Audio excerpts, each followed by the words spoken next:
Comme mon look irréprochable le montre, je me suis fait un après-midi vidéo. Quand j'ai la chance de pouvoir prendre un peu de temps, je me mets sur le Projo et je me refais quelques films que j'adore qui sont des classiques. Par contre, ce qui m'ennuie toujours, c'est que dans certains de ces classiques, il y a des grosses âneries. Et je sais pas si ça vous le fait, mais moi, quand je vois une grosse débilité ou un gros anachronisme historique dans un film, ça a tendance à me le gâcher un petit peu.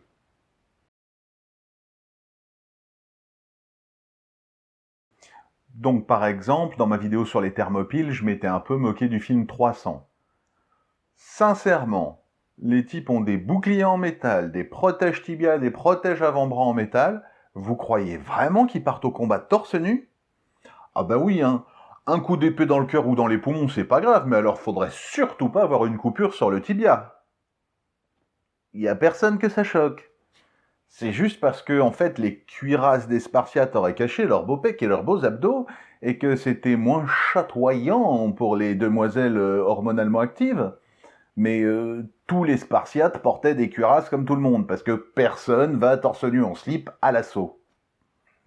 Enfin, personne, pas exactement. Sauf les Français, enfin les Gaulois.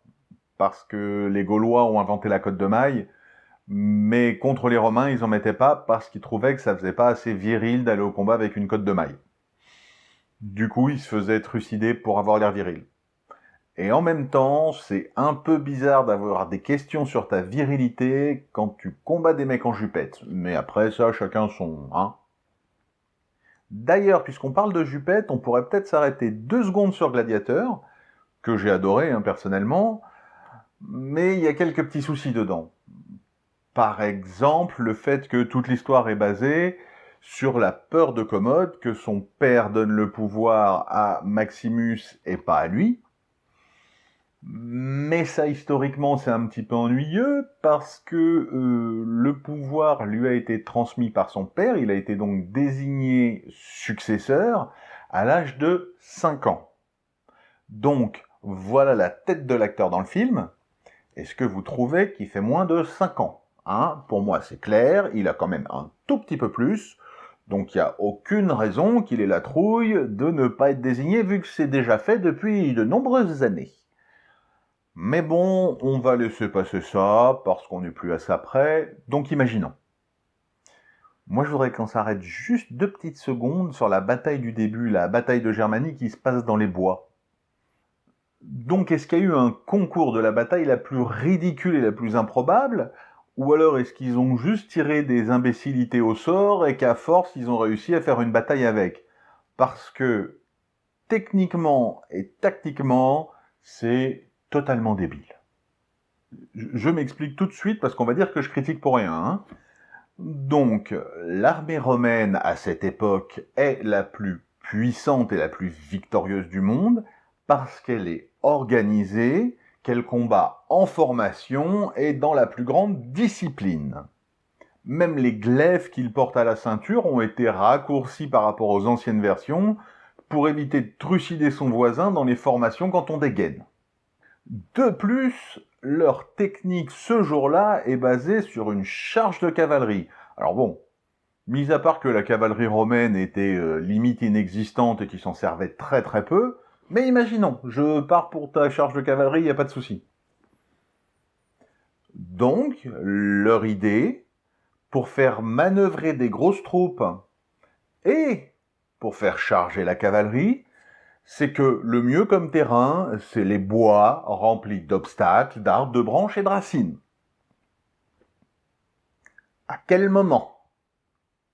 Et j'entends les petits malins qui vont me dire « Oui, mais ils n'ont pas eu le choix de l'endroit où ils se battaient. » Si, ils ont le choix. Si vous regardez bien le film, ils ont déboisé à cet endroit-là, ils ont mis un camp, ils ont même pris le temps d'amener des catapultes. Des catapultes, des engins de siège qui sont faits pour péter des murailles de châteaux. On va les utiliser pour tirer sur des mecs qui courent dans les bois avec les arbres qui bloquent. C'est n'importe quoi. Si vous regardez cette scène plus de 10 secondes, vous verrez que les fantassins en plus, alors il n'y a plus de technique, plus d'unité, plus de formation. chacun part en free fight dans son coin. Ça doit être super pratique pour les officiers pour donner des ordres quand chacun est dans une situation particulière. Mais bon, au final, ça reste quand même un bon film, moi je l'ai adoré, donc je vais pas m'acharner dessus non plus pendant 2 heures. Je sais pas, passons plutôt à un truc que j'aime moins, genre... Titanic.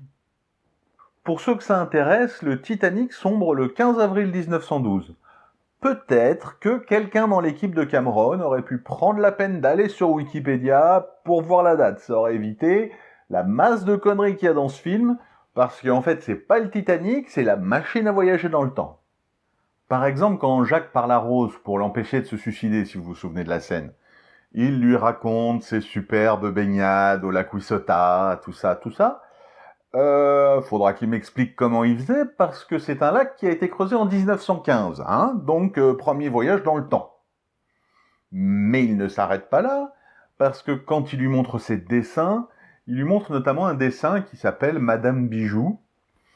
Et ce dessin est très bien, parce qu'en plus c'est la copie totale d'une photo assez célèbre, qui a été faite en 1933. Donc là, Jacques nous a fait un autre bond dans le temps magique, car ce garçon voyage à travers l'espace-temps et l'univers.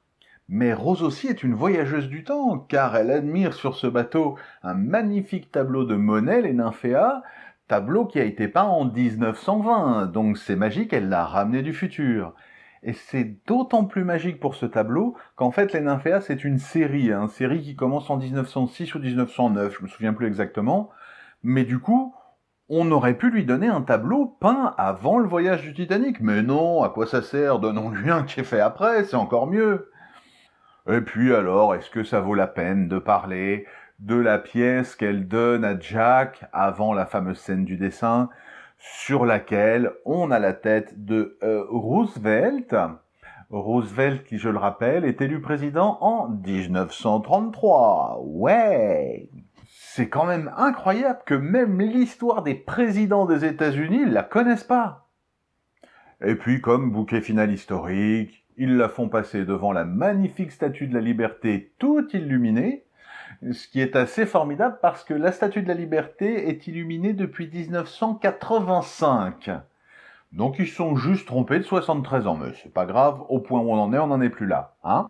Par contre, avec le nombre d'ordi qu'il a fallu pour faire les effets spéciaux du film, ils auraient pas pu en brancher un sur Wikipédia pour vérifier 2-3 trucs au lieu de mettre n'importe quoi tout le long du film. Après, vu le niveau général du film, est-ce que ça vaut vraiment la peine de s'énerver? Non, non, non, on ferait mieux de retourner sur un film plus intéressant, un truc plus punchy. Braveheart, par exemple. Braveheart, film référence que j'adore de la fameuse trilogie de Mel Gibson. Braveheart, We Were Soldier et The Patriot. Alors pour ceux qui comprennent pas, c'est pas une vraie trilogie, hein, mais si vous regardez les 3 films, bon, on sent quand même qu'il y a quelques dénominateurs communs. Et Braveheart, comme je l'ai dit, c'est un super film. Si on exclut les 2 grosses conneries qu'ils ont mis dedans. Parce que bon, moi, il y a une première question que je me pose, c'est pourquoi tout le monde porte des kilts? La bataille de Stirling, 1297. La mort de William Wallace, 1305. L'apparition du kilt en Écosse, vers les années 1500. On a un petit trou de siècle. Alors attention, hein, s'il l'avait justifié, si on m'avait dit qu'il y avait la première Gay Pride du monde en Écosse, ou qu'il y avait un défilé Jean-Paul Gaultier, j'acceptais, il n'y a pas de souci.